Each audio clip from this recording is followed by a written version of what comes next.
maanta waxaynu halkan u joognaa daahfurka wejigii saddexaad ee duubista iyo baahinta duruusta barnaamijka ka bara hawada oo hore loogala socon jiray telefishinka qaranka Soomaaliland iyo idaacadda raadiyo Hargeysa.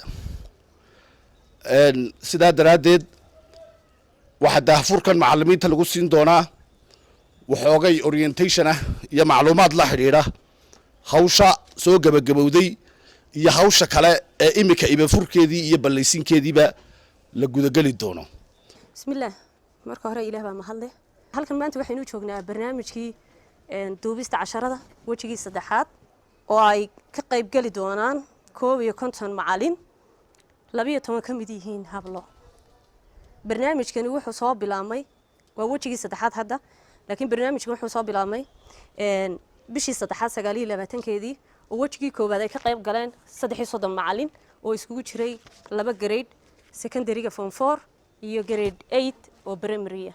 wajigii labaad waxa ka qayb galay oo ku kordhay 330 ka macallin 18 oo markii hore waxa laga qayb galiyeen oo laga tagay 18 macallin oo language-ka 18kii waa lagu daray fayskaasina wuxuu bilaabmay 25 bishii afraad 2020 maanta waxaynu fadhinaa furitaankii ama daahfurkii wajigii saddexaad ee barnaamijka duubista casharada taasoo nasiib wanaag ay maanta nagala soo qayb galeen dhammaan macallimiinta gobolada ka socota minbari oo Sanaag iyo Badhan Ceergaabo Laascaanood Togdheer Saaxil Maroodi Jeex Awdal iyo Salalba. macallimiintaasi waxay wada matalayaan dhammaan gobolada oo dhan. tiradooduna waxay gaadhaa 51 macallin 12 kamida waa dumar inta kalena waa rag waxaanay dhigi doonaan ama ay duubi doonaan casharada ay duubi doonaan wax weeyaan 2 grade oo ah 2ga iyo grade 6 oo primary-ga ah. guud ahaan casharadii hore la duubay haddaan soo koobo waxay ahayn tiradoodii 338 cashar. primary-ga waxaa loo duubay 124 cashar halka secondary-gana loo duubay 135 cashar. wajigan labaad haddaba saddexaad waxa gali doona macallimiinta qoliyaha gobolada ka yimid iyo kuwii hore u sii shaqeynayay. tirada macallimiinta aanu rajaynayna hadda inay galaan barnaamijkan waxay dhan tahay 102 macallin 102 macallin oo rag iyo dumarba leh oo gariiradaas oo dhan ka kooban. sidoo oo kalena macallimiintan waxay kaga duwan yihiin kuwii hore waxa loo xulay macallimiin professional teachers oo qiimeyn doona macallinka inta aanu duubistaba gelin. marka waxa mid walba qiimeynaya macallin maadadaas professional ahaan aqoon u leh oo eegaya tayada cashar diyaarintiisa codka dressing-ka waxyaabihii macallin looga baahnaayo oo dhan. hore waxay la socotay marka bulshada Soomaaliland oo dhan in la duubay fasalada form 4ka form 3ga iyo fasalka 8 dugsiga dhexe fasalka 7 oo dhamaantood laga baahiyay marka TV-ga qaranka iyo idaacadda iyo TV kale laga baahiyay iyo baraha bulshada lagu baahiyay. idinka waxa la soo xulay marka macallimiinta maanta gobolka laga soo xulay inaad duubtaan marka casharadii fasalka koowaad iyo fasalka labaad ee form 1 iyo form 2 ee dugsiga sare iyo fasalka shanaad iyo fasalka lixaad ee dugsiga hoose dhexe. markaas soo socon doonta qorshaha wasaaraddu waxa weeyaan ilaa KG casharada loo duubo oo kayd wasaaraddu leedahay marka oo qaranku leeyahay uu sameysmo.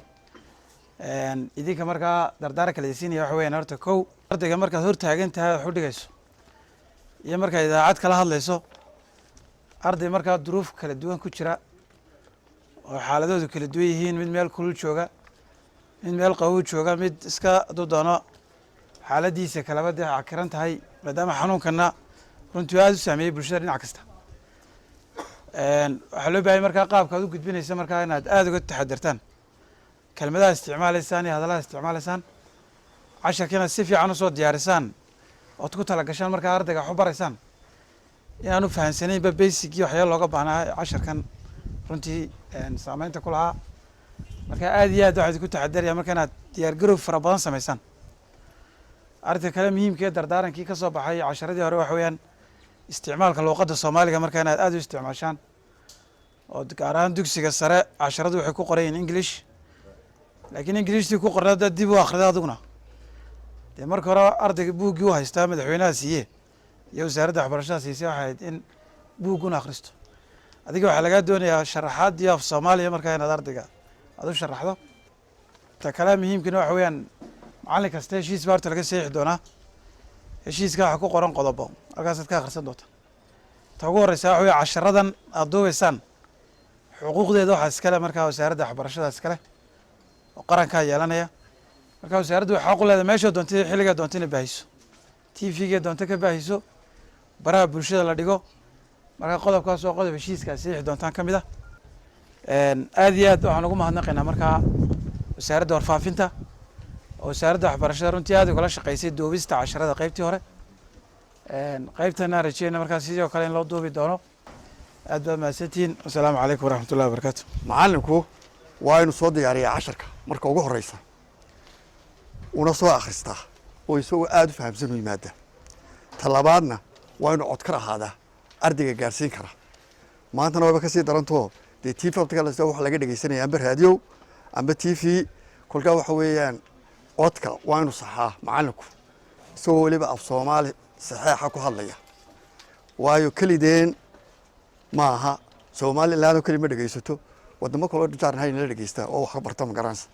kolkaa arrinkeena waa inaanu saxnaa hagaajinaa. dee maantana waad badan tihiin 102 macallin, wax yar maaha. oo kolkaa idinkuna soo diyaar garooba oo codkiinana saxa, casharkana idinkoo diyaarsaday gama dee tv haddaad ka timaado waa ceeb. kolkaa casharkiina soo diyaariya. labada qodob weeye, diyaarin iyo codkarnima laydinka rabaa. de maanta horta nasiib baynu leenahay oo waxaynu isugu nimi arrin waxbarashadana aada ugu wanaagsan. imikana ay noogu horeyso, yani sanad dugsiyeedkan ay noogu horeyso. waa curin ka soo baxday baatadii iyo baahidii oo aynaan alufneen haddii aanu jirin. markaa horta xaggaa negativekon maaha, xaggana way dee way inooga dhalato, way inooga soo baxday. haddaba waxaa muhiima macallinku inuu diyaar yahay. aqoontii wuu leeyahay, macalnimadii waynu wada tababaranahay.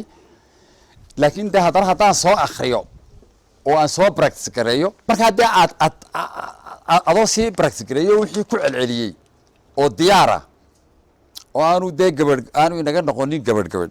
markaa waxaa lagaa dhexlayaa lagaa dhexlay intaas sannadood waa inuu noqdo wax wanaagsan oo sida ugu wanaagsan aynu u gaadhsiinay, oo af soomaaliga ugu wanaagsan ee carruurta wax ku fahmaysa aad ku gaadhsiisay. waxaan kaloon ku faraxsanay inay gobolladii somaliland oo dhan macallimiinta laga keenay oo loo dhiibay maadooyin kala duwan, hablo iyo inamaba ku jiraan. somaliland oo dhami ay ka qayb qaadanayso maadooyinkii oo dhamina ay ku jiraan. markaa ilaahay waxaan ka baryaa dee khayr inuu inooga dhigo, carruurteennana uu ilaahay ku anfaco. khayr baan idin rajaynayaa. wasalaamu calaykum waraxmatullahi wabarakaatu.